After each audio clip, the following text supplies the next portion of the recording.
This is the Detroit Sports Podcast Network.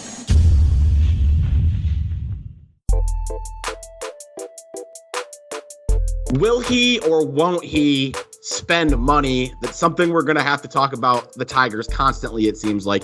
I mean, this is going to be the fourth time that we've talked about what Al Avila's had to say and what's going to come from it. Stroz is, I don't know, is up in arms too strong? No, I don't think so. Stroz is up in arms, and we'll get to that. Also, childhood things that don't hit the same as an adult. We'll get into that in the middle in a little bit. Or do they be? Or do they? Or do they? But first, Stroz, it's funny because I held my opinion regarding Dan Campbell's decision to go for it on 4th and 1 from the 8-yard line, down 10 with about 4 minutes left. I already had supported it from the beginning.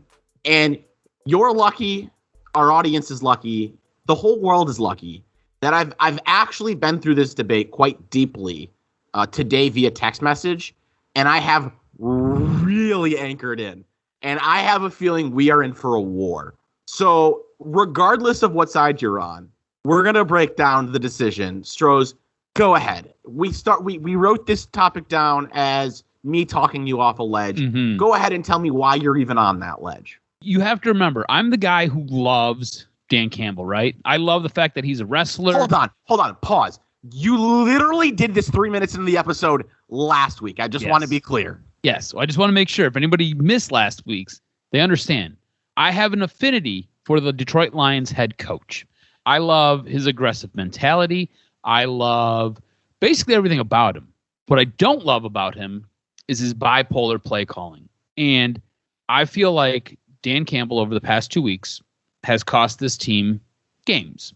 And going into this year, I have he's cost them games? Yes, let me explain. I'll explain. Plural. So you're saying these cost them at least 2? Yes. Oh my God. Let me explain. Calm down. Let me explain. There's nothing you can say that would explain that away, but go ahead. Let me explain. All right. The guy with quarterback 32 and Swiss cheese for defense has cost his team 2 games through 4. Let me explain. No. So I have tried to keep this entire season in perspective, right? Like we both agree they don't have a lot of talent. You just talked about the Swiss cheese for defense. You just talked about the dredge that they have at quarterback. We both have recounted numerous times how the wide receiving core is not great. So I try to keep everything in perspective with this team. And we both knew it was going to be bad this year. All right. Last week, Dan Campbell's decision to try to not get a first down, basically settle for a field goal. I think that cost this team the game.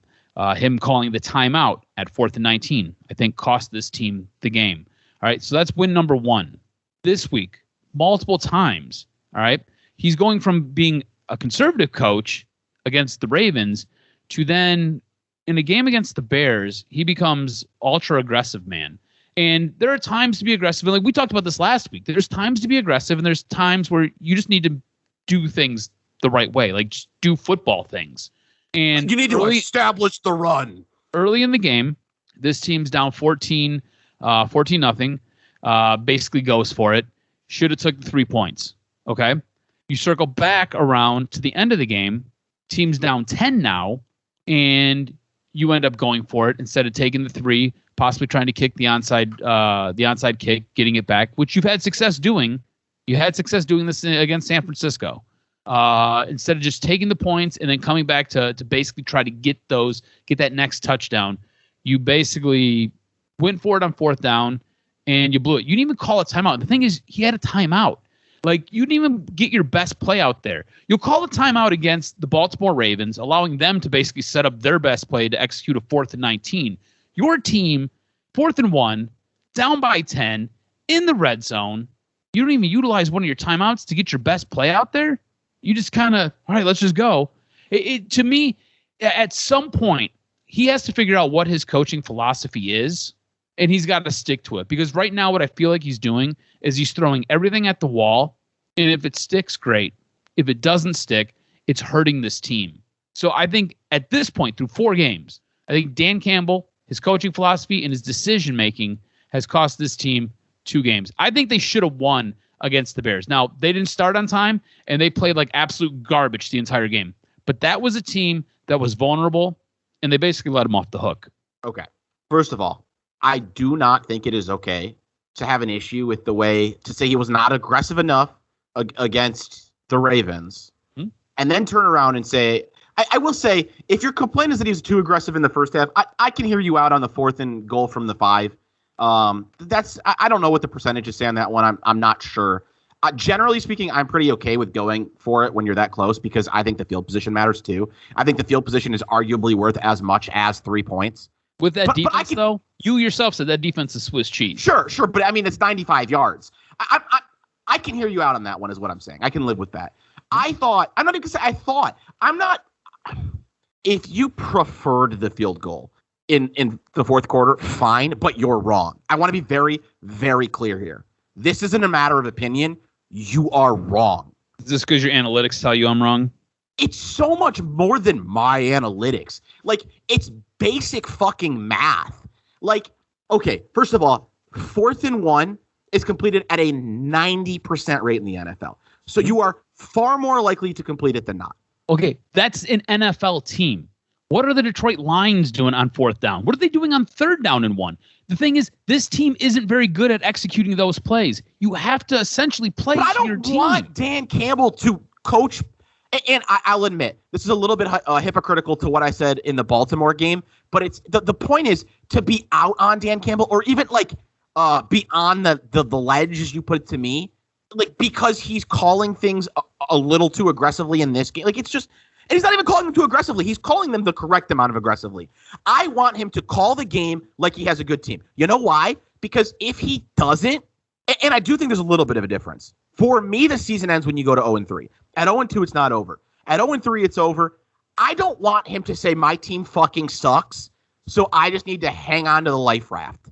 And that's what kicking a field goal from the 7 or the 8-yard line on 4th and 1 is. It is hanging on to a fucking life raft. There is a 90% chance that you complete that first down. And by the way, once you complete that first down, these numbers are coming from all over the place. I looked today. I found a study that ran from 2000 to 2011 where 1st and goal from the 7-yard line meant a 65% touchdown conversion rate. Mind you, that study didn't include the fact that oftentimes teams were kicking field goals. If you came out and said, we refuse to kick a field goal in this moment, I imagine 65 is a low estimate. Regardless, so he made the chance to do something that teams convert 90% of the time so that he could try to do something else that, again, converts the majority of the time. Let's say you kick the field goal, which to me is it's playing like a bitch. It is the definition of playing not to lose. You still have to get a stop either way. That doesn't change either way. But if you do get that stop, now you need a touchdown from instead of the 8-yard line where you were, you're probably figuring what? The 40 if you're lucky? Like you have made the touchdown harder and the touchdown is only to tie, not to win. So now you got to go to overtime. Like it's not even debatable, to be honest with you. This is such a no-brainer.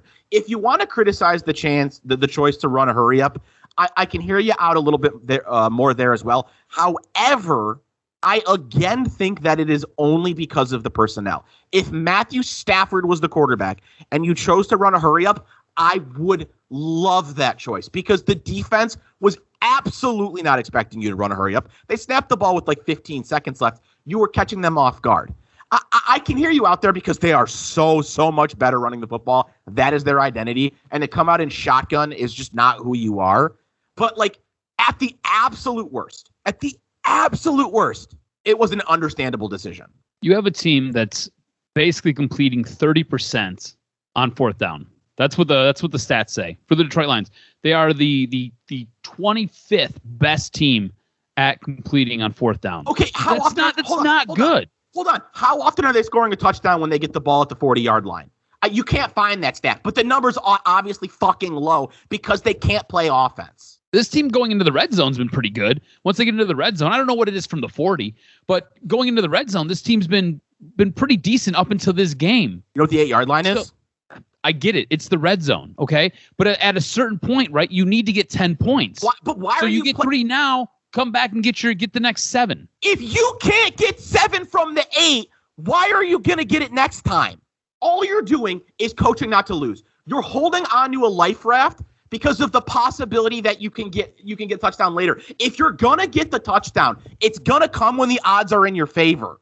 I don't know. This team just doesn't have That's the difference. I do. This team doesn't have the personnel to be able to execute. That's all right, fine. we both agree. Then let them fucking die on the field. Hang them out to dry. They're 0-3 going into that game. I am fine with it. And by the way, if you're on the edge, I think we also need to consider the fact that he has admit that he may need to reconsider the way he plays things because of the personnel he has. To be honest with you, I've come 4 games into the season and said, look, I still am very skeptical about Dan Campbell. I absolutely am. But in specifically on his aggressive / conservative decision making, I think he's been a positive.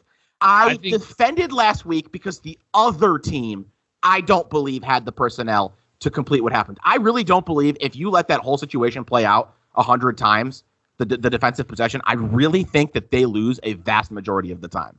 But I thought the way he played the Bears fourth quarter was perfect. I thought he's had too many missteps. And they're missteps because they didn't work. But you also have a very bad football team.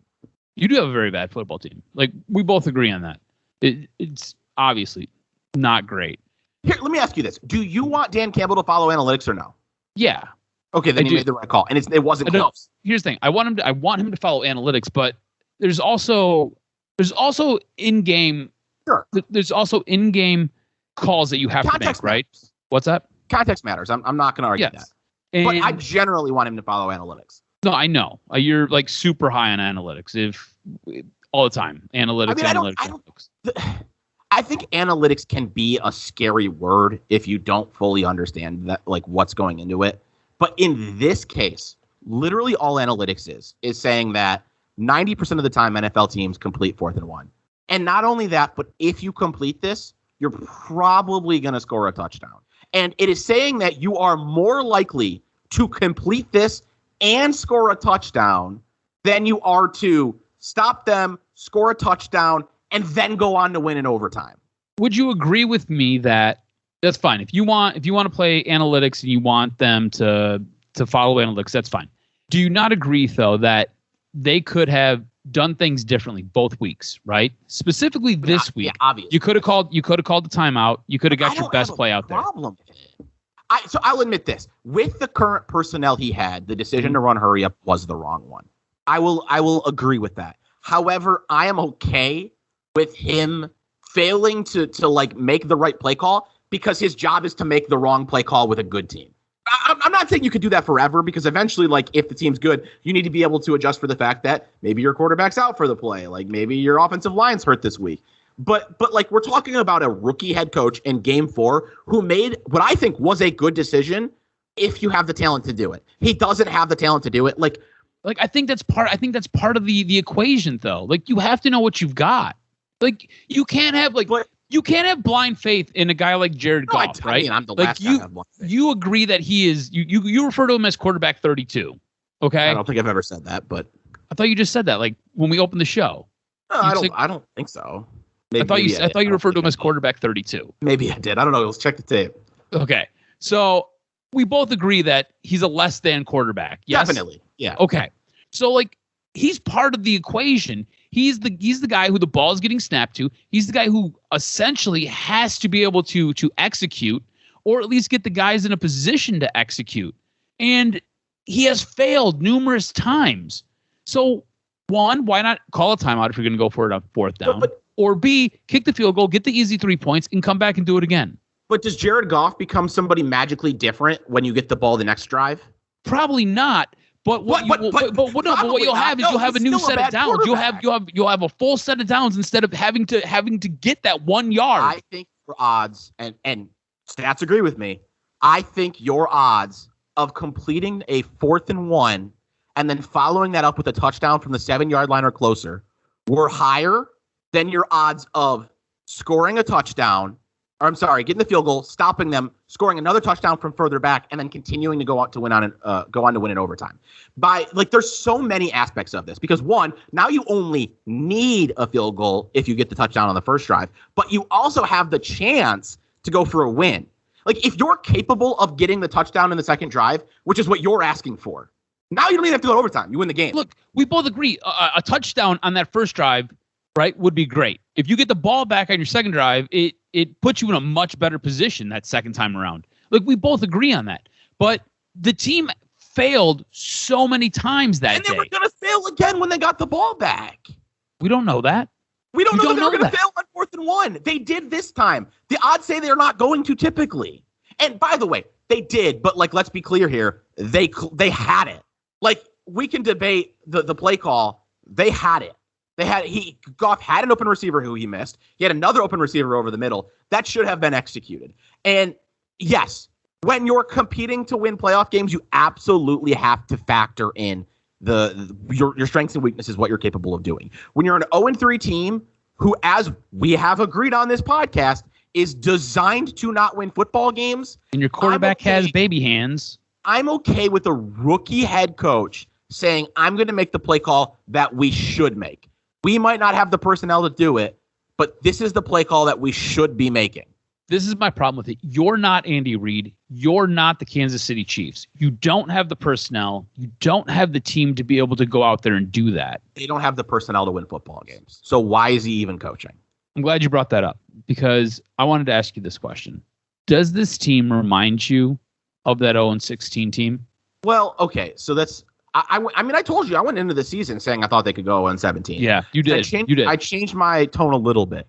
What I would say is a lot has happened since. Mm-hmm. Sewell has regressed a little bit. He's also dealing with an injury. Ragnow's dealing with an injury. Decker wasn't there in week 1, but period. Decker hasn't played yet. I mean, here, hold on. Romeo Okwara, your best defensive player, arguably, is now done for the season. Pause real quick. Pause. So the one unit on this team that we thought was the strength, right? The offensive line. If there was like it showed us through a couple weeks. Yes. If there was to be an injury where they could kind of withstand it, it was going to be on that offensive line because that's probably the deepest unit and it's the most talented unit. You've now lost your starting left tackle, you've lost your starting center, and your right tackle who's been filling in as your left tackle, your first round draft pick and Penei Sewell now has a knee injury. Like, decimated right there up front with the offensive line. Defense, like the biggest strength of it, is now out for the season. And honestly, I don't want to say career is probably over, but like honestly, 2 of the guys you were hoping could, whether or not you believed in Okudah, 2 of the guys you hoped could be a part of the future of your defense have had career-altering injuries. So that's unfortunate. I don't think when fully healthy, no, this team does absolutely not remind me of the 0-16 team. That team was not strong in any position group. I would tell you this team is strong at offensive line and at running back. And I'd say they're at least league average. I mean, they're better at tight end. Like there are position groups they're good at. Speaking of tight end, I don't tell you Jared Goff. Hawkinson's dealing with an injury now. Yeah, and I would tell you Jared Goff, as much as I don't like him, is far better than what you were dealing with at quarterback for most of that season. Dan Orlovsky, and Drew Stanton, he was what he was. I think he was part of that season. There was a lot of guys on that team too. I think Kitna was the original starter. Yeah. That year, I want to say, check this while I try to come up with. While you pontificate, it was John Kitna, Drew Stanton, Dan Orlovsky, Drew Henson threw a couple passes, or some former Michigan quarterback. I don't think it was Drew Henson. Maybe it was. Would John Navarre have been in the league at that? I think it was John Navarre. Right now. It's John Navarre, not Drew Henson. That's the final answer. And God, who was the last one? I'm gonna say Dante Culpepper. Dante Culpepper, yeah. Let's go. Did I get all 5 right? Hold on, I'm looking for all the correct. So Drew Stanton, Dan Orlovsky, John Kitna, Drew Henson, Dante Culpepper. Damn it! I switched from Drew Henson to John Navarre. I don't know when does John Navarre even play in the league? Yeah. He played for San Francisco. He's San Francisco's 49er. I was almost right. I got like 4.5 right. Yeah. That's impressive. Yeah. Every single one of them completed a pass to Kelvin Johnson that year, who led the league in receiving touchdowns. He was not a Pro Bowler, which is incredible. The fact that he completed a catch from Drew Henson, Dan Orlovsky, Drew Stanton, and Dante Culpepper. Like, it's just, I'm sorry. We need to get the hell off this topic. We are way over. But does this team win a game this year? I think they have 4 chances. I think, I texted this earlier. It was Atlanta. Rudy Johnson was on that roster. God, Rudy Johnson. Atlanta at home, right? I believe so. Philadelphia. I think it's Atlanta, Philadelphia, and Chicago at home, I believe, are all winnable. And I believe at Pittsburgh is probably a little bit of a stretch, but Big Ben is awful. Maybe it's conceivable. I think those are the 4 games they could win. I don't think they go 0-17. So you've got the Eagles at home on Halloween. Then the following week you go to Pittsburgh to battle the Steelers, who look like trash this year. You've got the Bears on Thanksgiving, and then you go to Atlanta the day after Christmas. I believe those 4 games are winnable. I think they come out with at least one. If I had to readjust through 4 games, I think I'd pick 2 wins with a shot for 3. I don't know, man. It's with the way they're getting beat up by injuries and the way things are just kind of unfolding and unraveling this season. I was the guy who going into the season, I thought they were going to win 5 games. I'm going to tell you something. I think Dan Campbell's going to steal a game with aggressive play calling. I think that he put the team in a much better place to win the game because they went for it on 4th down. If they score a touchdown on that drive, I think I'm picking them to win the game. So are you coming around to Dan Campbell a little bit? I'm not in love with Dan Campbell by any means. Almost got you to say it. That I'm coming around? To say what? No, that you love him. No, you didn't get anywhere near close. I would say I came in at a C- and I'm at a C+. I think I'm still more negative than positive, but it's not because of what's happened through 4 games. I would say the grade through 4 games, how I feel about him, excluding preconceived ideas, is probably a B+. I think he's a little over-aggressive, but I would rather be over-aggressive than under-aggressive. What I'm most concerned about, that we just won't know the answer for a little while because this team fits the identity, but I'm a little nervous that he's going to be too run happy. And this team has to be that because of the talent on the field, but that's my long-term concern. That being said, I think in terms of aggressive decision-making, I think he's more positive than negative. Yeah, no, Baltimore was an outlier, and I feel like I can't absolutely come off as hypocritical by telling you that you can't hate both, and I'm telling you that I liked both. But I thought if there's literally a single team in the league that I'm going to play conservative with a lead against, literally anybody, Baltimore is number 1. So him being a little more conservative there was forgivable, especially because I'm not going with Matt Stafford. I would have not only thrown on 3rd down against Baltimore, I'd have thrown on 4th down. I'd have said, fuck a field goal. We're not giving the ball back. But I don't know. Yeah, That's where I was at with the Baltimore game. Now, again, I might be hypocritical because in the Bears game, I feel like you should have went for field goals. We're both being a little hypocritical, but the thing I would say is, for me, I was watching the end of that Baltimore game struggling because while I knew the best thing for them, no doubt, was to lose that game, there was a part of me that goes, at 1-2, if you steal a game against Baltimore, maybe you're better than I thought. Maybe there's an outside shot you can compete for a playoff spot. And I didn't think they would, and that's why ultimately I was very softly rooting for them to lose. I think at 0-2, if you steal one against Baltimore, all of a sudden you're probably favorites to beat Chicago. They were barely underdogs in the first place. And what is it, Minnesota this week? You're definitely not expected to beat Minnesota, but no, I really think the line's beating, 8. but I think beating Baltimore, I really believe if they beat Baltimore, it changes the perception of what you are. Exactly. Yeah. Once you fell to 0-3, the list of teams that come back from 0-3 to make the playoffs is so small. There's no way in fuck this Lions team is going to be on that list. Mm-hmm. So I changed the way that I wanted to see things. We talked about the comparison to the Pistons and how they were designed to lose. I've seen that already. I would love to see Dan Campbell continue to ask Jared Goff to complete 4th down and 1s, because he's going to complete 4th down and 1s, but ask him to complete 4th down and 7s, because he's going to fail, which means the Lions are going to lose, and that's fine. I'm happy to see aggressive play calling, and I'm happy to embarrass Jared Goff in the process. Do you feel like this team? By the way, any hope? I'm sorry, I just want to get this off real quick. Any hope that you were going to trade him is gone. Jared Goff is absolutely not going to be a tradable asset. No chance in hell. No, he'll. But I'm sorry. Be cut. Do you feel like, from a coaching standpoint, maybe even from a front office standpoint, these guys get it? They know what they have, and I'm not going to say that you're not out there trying to coach to win, but they're expecting to lose. To me, through 4 games, it feels like that. There's no doubt that they're built in the front office to lose. That's a point I've been making for months. I think this team was put out there intentionally to be a team not capable of winning this year. Whether or not the coach is in on that, I mean, that's tough. What I would tell you is the Lions told us one of the biggest things they wanted was a GM and a head coach who were on the same page, whether or not you believe that. And that's whether or not you believe that is the thing we're going to get into a lot with the Tigers talk later on in the show.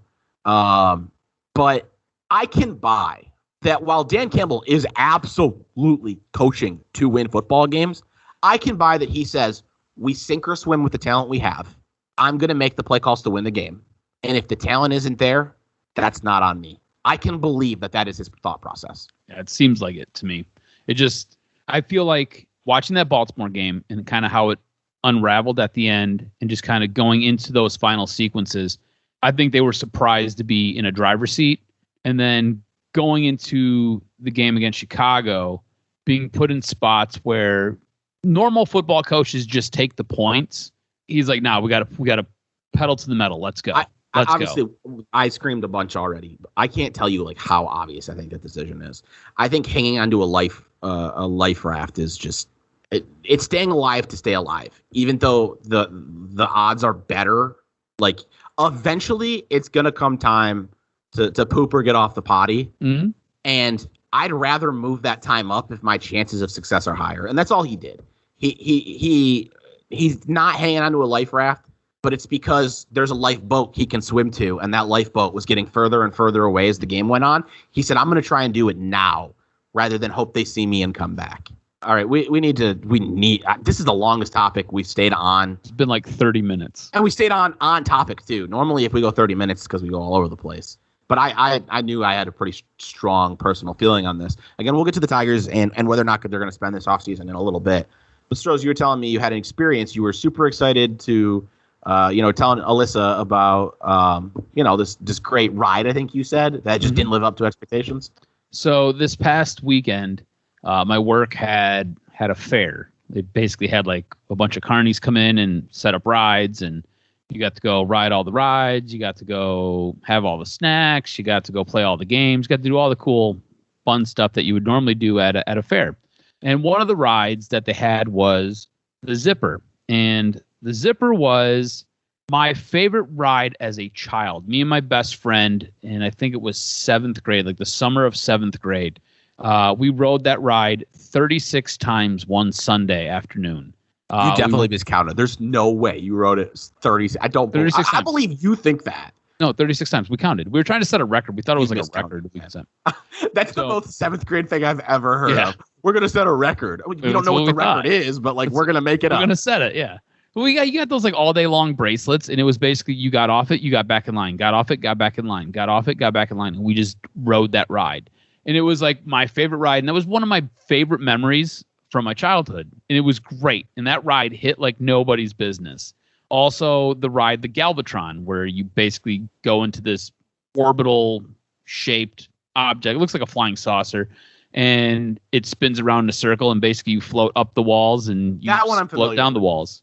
So those were like my two favorite rides when I was a kid. I went and they had those, and I rode the Zipper. Zipper was fun, but it just didn't hit the same. And then I was talking the Galvatron up to Alyssa. She's like, I've never done this before. And I was like, really? How'd you never do this ride? And I was like, it's going to be great. It's going to be awesome. We got in that thing. I couldn't wait for that thing to get done. I was like, this is so awful. We walked out. She's like, so how was that? And I was like, not good.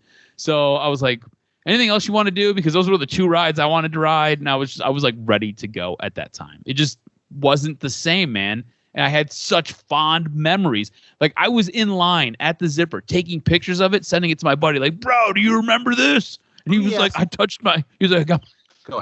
fingered my first girl in that ride. And I was like, cool. I was like, you remember when we did that in 7th grade? It was like just different memories for us. He was touching vagines, and I'm over there like, bro, we had the best time. We broke the record. Right, exactly. That's what I said to him too. I was like, we were breaking records in 7th grade. Was the ride just not fun anymore, or was it like, did it make you sick, or was it just not fun? So this was the second day. It was like 16 hours after my second COVID shot. So the whole day I was dealing with nausea. I literally hate you. Like, you're so stupid. You're out here like, I'm going to try and do things. Like, Yeah. you quite literally, like, most people don't feel very well after they get their COVID shots. And you're out here, like, building, like, yes. I don't remember what it was, but building shit, like putting a door up or something. And yes. And but here's the thing. I felt pretty good for the most part. I did deal with a few bouts of nausea throughout the day. The ride just wasn't as fun. It just childhood memories of the ride were just not as good as I was already ready to puke my guts out. As I was an adult. Let's be clear here. While I do think it probably wouldn't have been as good either way, I cannot imagine the fact that you were already nauseous. Like, it had to make it a little bit worse. Well, it didn't make it better, that's for sure. And like, here's the thing, like the nausea wasn't there all day long. It would kind of come and go. And for the most part, I felt okay. So like, I don't know, like I did like everything you could do on Saturday. Like I got my car worked on. I went walking around downtown Rochester. I think I went out to eat that day. Like I did all kinds of stuff. It just like the morning part felt a little nauseous. But no, you're right. It did not help the enjoyment of the ride, at least getting off of it. So I do think that what you're talking about is an incredibly normal experience for most people.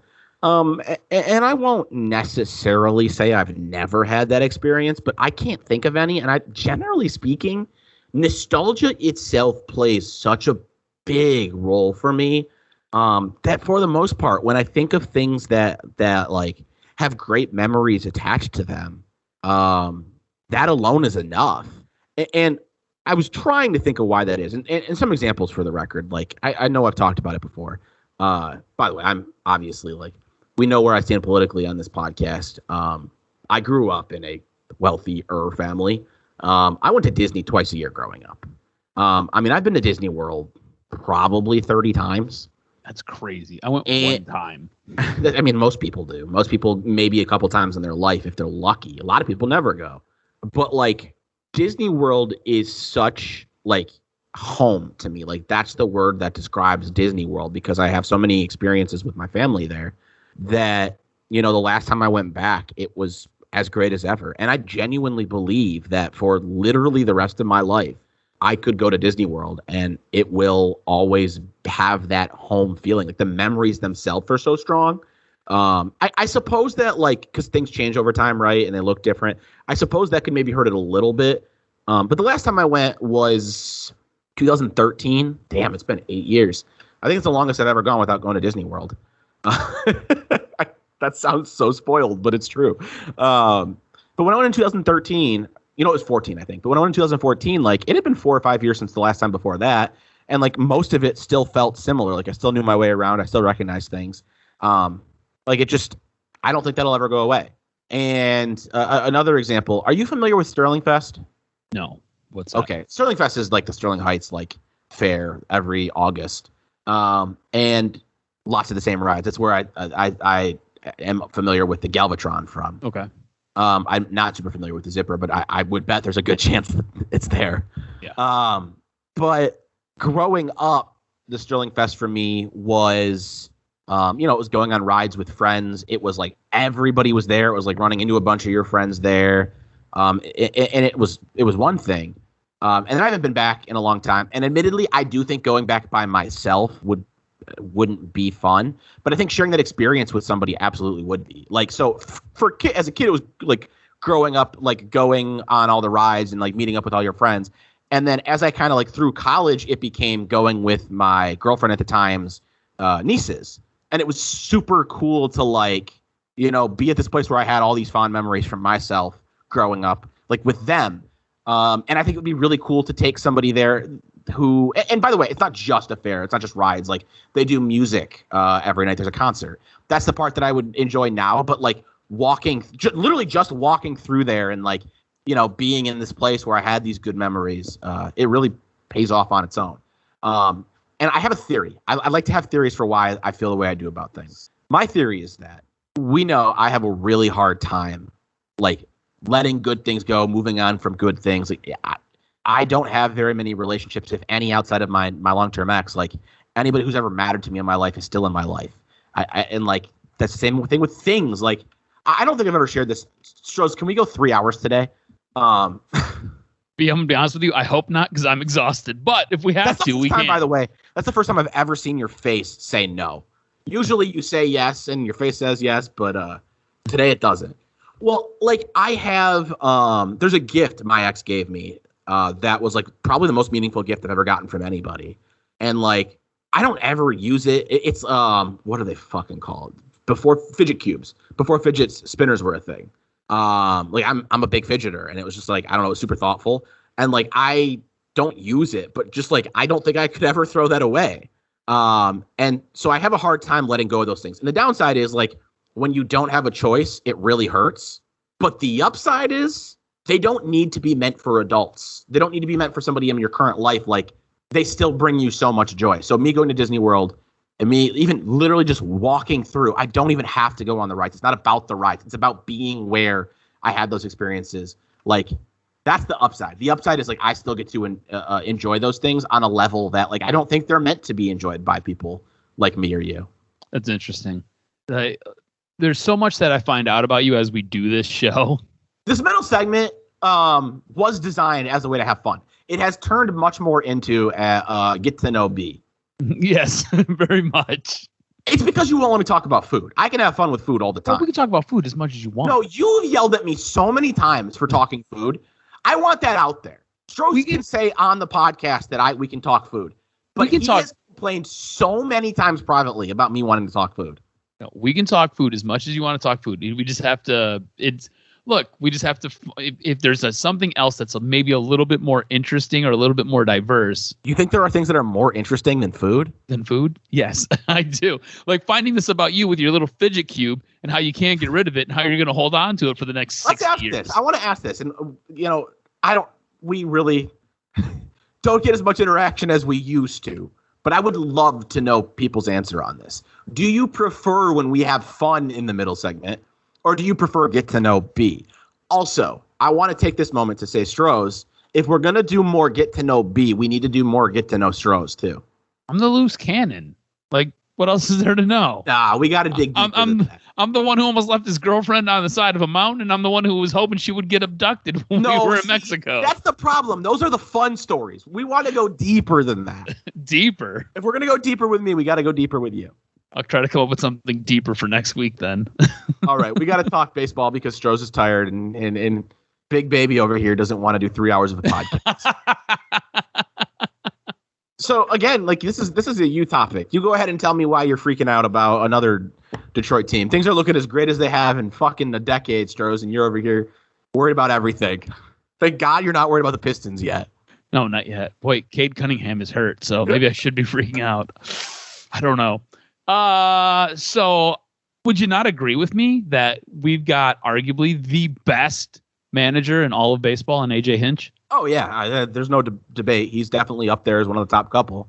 He basically took chicken shit and he gave you chicken salad, gave you chicken piccata, gave you chicken marsala, gave you chicken cordon bleu buffet. Apparently, pretty much, man. He took trash and he gave you some of the best meals you could have as a Tiger fan this season. This was probably arguably one of the best seasons as a Tiger fan that we've had in 7-8 years now. And he primarily did it with odds and ends, bit parts, bit pieces. So when you have your general manager in Avila come out and say, hey, we are going to take a measured approach to our spending and free agency. And this looks like it's a team that could possibly do something next year, at least be in contention and fighting for a playoff spot. To take this measured approach and to basically go into the offseason, my words, half-stepping it, because whether Chris Ilitch wants to open up the pocketbooks or whether Avila, I don't know, just I have no idea. At this point, Avila frustrates me. But to not go into free agency and to not address major issues with this team, to get more productive bats, go get guys who can play in the infield and play in the outfield and give you something and really help this team out because you don't want to spend the money. That to me is a major cause for concern, and it's frustrating as a Tiger fan. So I've said before, I do have I will be concerned if they never spend big money. Eventually, I think you need to go out and land a big free agent here or there. I think it can be forgivable to not do it this season, but I would hesitate for a moment on taking anything Chris Ilitch says as definitive, or El Avila says as definitive about spending. I think they have sent so many mixed messages about like they want to make an impact, but like we're going to be measured, and I think they know that with the right pieces, this team can be competing for a playoff spot next year, and I think that they are going to do everything within reason to do that. I do think that they don't want to get themselves into a place where they feel held back by not cap situations, but salary situations. I guess what I'm saying is I think that the mere fact you went out and got Hinch tells me that you're going to be willing to spend some money. I don't think we're ever going to see them be top 2, 3 in the league with Chris Ilitch running things. And that's fine. But you got to be able to put guys out there. You got to be able to put bats in the lineup. We're talking about how Avila turned nothing into, or I'm not sorry, Avila, Hinch turned nothing into what we saw this year. I think there could reasonably be a belief that with measured spending, you can still be a playoff contender and not put yourself in a situation where there's no money left to be had. I believe that this organization wants to go out and get Carlos Correa. And this organization, probably more than anything, means Hinch. But I also think that if you're going to go out and get a Hinch, I think you're going to listen. Doesn't mean you're going to go crazy in spending. What I would say is I think that they are telling you they don't want to sign a contract that looks like a really bad contract long term. They don't want another Miguel Cabrera. Yeah. And I'm okay with that, and I understand that. But I don't think that necessarily means that they're 100% out on spending money. I don't. If I had to give you my personal beliefs on the odds they get Carlos Correa, and I don't think they go big anywhere else. I think if they don't get Carlos Correa, they're going to be measured. I think it's 50-50, to be honest with you.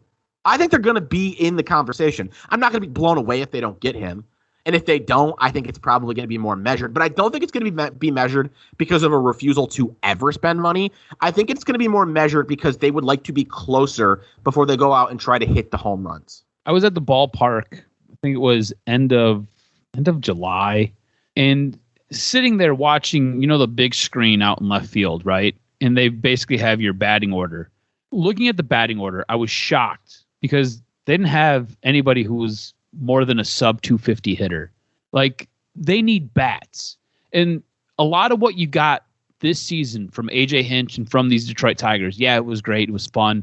This was a really nice season as you're trying to build towards something. But it was all done with smoke and mirrors. Like, you've got a ton of what they would call 4A players on this team. You need major league bats on this team. But, like, you could go sign them without making splashes. You can, but you need to be able to imagine this, right? You've got arguably one of the best managers in baseball, and he gave you a really good season with spare parts. Imagine if you went out and you actually gave him something to work with. And I think you and I both agree, right? If you're an owner or if you're playing sports, it's for the most part, it's all about winning, right? Like, it should be all about winning anyways. It's not just about making it to the playoffs and just kind of contending to be in the playoffs. No, it's about World Series championships. Right, but that's a process. It is a process. I don't think like it's on. By the way, like the core of what I'm saying here is I just wouldn't overreact to anything that anybody in the organization is saying because they've said so damn much. Like, as far as I'm concerned, AJ Hinch went out the other day and publicly said, "Go and get me Carlos Correa." Like, he said, "Hey, like small budget free agents can have a big impact on the field, but I'd love to get an expensive player. I'd be out here kissing Avila on the cheek in front of you." Like, that to me was him publicly saying, "Let's fucking get Carlos Correa." And obviously the manager's not going to be the one signing the checks, but I don't think you go and get Hinch. I don't think he's the move if you're not going to hear him out. And there's been so many messages from so many different places. I wouldn't overreact to them yet. I guess what I'm telling you is you've probably heard like the idea that like stressing is like worrying about problems that may never happen. Mm-hmm. I'm telling you, it's not worth being there because we've been given so many messages. I think it's not smart to overreact to any of them individually. I don't know. My whole issue with this front office, not so much AJ Hinch. I think since AJ Hinch has stepped in, it's really been a nice breath of fresh air.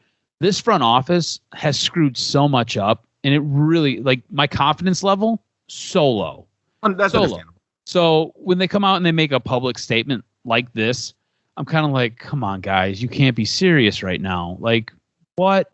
And especially after you just wrapped up a season, and look, this is a team that didn't even break 500, and it was a good season. Like, what does that tell you about where this team has been?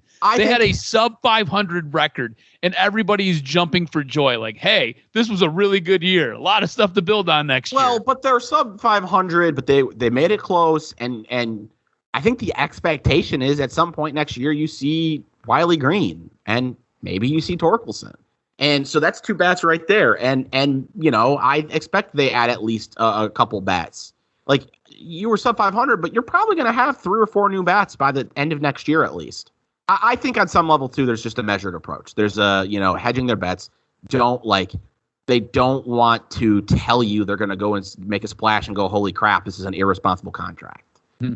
And look, I like that because Miguel Cabrera has been basically the anchor around this team's neck for a while now. This is a guy who, he was great when he was a Triple Crown winner, but again, sub 250 hitter right now, hits for limited power. Basically, if he hits the ball into the outfield, it's a single because he doesn't have the speed to get around first base. Look, I like that because you don't want to put yourself in a bad spot. All that being said, you've got holes on this roster. You've got holes on this team that you need to go get bats for. You need to go get impactful guys to really help win games. And if you're not going to do that, why are you wasting everybody's time? And that's my concern, is that they're just going to waste everybody's time. I think they'll be able to compete on another level without spending big. I mean, don't get me wrong. Eventually, I want them to spend big, but I'm not going to panic if they don't do it this year. And I'm also not ruling out that they don't do it this year. They've just said so much, and I already think you got to be careful with taking anything that a front office person says too seriously. So then you take that already, and the fact that they've given us so many mixed messages. I wouldn't worry about it too much. I'm sure we'll be here again. Oh yeah, because we are constantly hearing comments about whether they're going to spend or not in free agency. And we'll probably hear Bob Nightingale report that the Tigers are talking to Carlos Correa, and Bob Nightingale's right at like a 30% clip, if that, but we'll have to talk about it. I mean, you're shading Bob Nightingale. He's not not credible. Like, he gets a lot of things right. Mm-hmm. He just also gets, what I would say is that he's not Woj. He's not Schefter. He's not like the guys who you read it and you are 100% sure it's happening. Yeah. And I don't know, does baseball have that guy? Passan? Yeah, Passan's probably the closest. It still doesn't feel the same, but no, it does. Probably the closest. I don't think baseball has the guy where you're like, this guy's never wrong. Like, I think for specifically the Tigers, John Paul Morosi's pretty dialed in, but Heyman gets stuff wrong. Yeah, it's weird, man. And that's not a criticism to anybody. Bob Nightingale, I would absolutely consider him a reliable baseball source. You've got to watch Carlos Correa quite a bit, and he's looking for a max contract. Is he worth that, in your opinion? There's no such thing as a max contract. So what do you? No, I get it. But he's looking 5 years, $45 million per. Yeah, he's. I'm kidding. That's a approximate max in basketball. Hold on. Let me pull up some numbers here. And I know there's no max contract, but he's looking to basically top out at his position. To be honest with you, I don't remember who signed the big deal this past year. So just give me 1 sec. I'll pull it up and I'll get you numbers. I think that if you're trying to be more in the 7, 8, 9, 10 range of salary, that Carlos Correa will probably handcuff you a little bit long term. If you're not worried about what you're spending, then I think it's a no-brainer. But what I will say, and I don't know, I suppose you could argue that if a championship's the most important thing, that this doesn't matter. But I think going out and getting Carlos Correa will have Detroit Tigers fans I think April will be insane. I think you will have a fan base who expects to make the playoffs in Detroit for the first time in a long time. I think the hype around the Tigers will be something we haven't seen in probably close to a decade. Because even the back end of the Tigers, when they got swept by the Orioles, even those teams didn't have the same hype. I think you're probably talking about back when they were World Series contenders would probably be the last time you'd see the kind of hype the Tigers would have in April. So Lindor signed, that's who it was. Francisco Lindor signed a $341 million contract. How many years? Correa's going to want something similar. How many years is that? That is, pull this up here. That was a 10-year deal. So you're looking at like 34 millis a year. How old is Correa? That's what I find that out for you real quick too. Yeah, I think it would handcuff you long term. I do. It's not my money though. So like, if they're willing to spend top 5, I think it's a no-brainer.